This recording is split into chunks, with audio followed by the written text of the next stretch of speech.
দোল পূর্ণিমার নিশি নির্মল আকাশ, মন্দ মন্দ বহিতেছে মলয় বাতাস।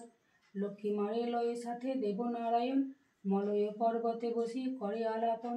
সেকালে বিনা করে এলো নারদ মুনি, যুগলে প্রণাম করি কহিলেন তিনি, হেরো মাতা মত্তপানে চাহি একবার, অন্যভাবে মত্তাবাসী করে হাহাকার।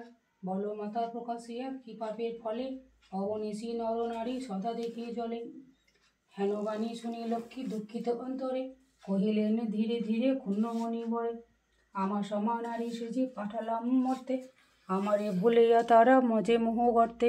লজ্জা আদি যত গুণ নারীর ভূষণ, পর সুখের আগে তারা করিছে বর্জন।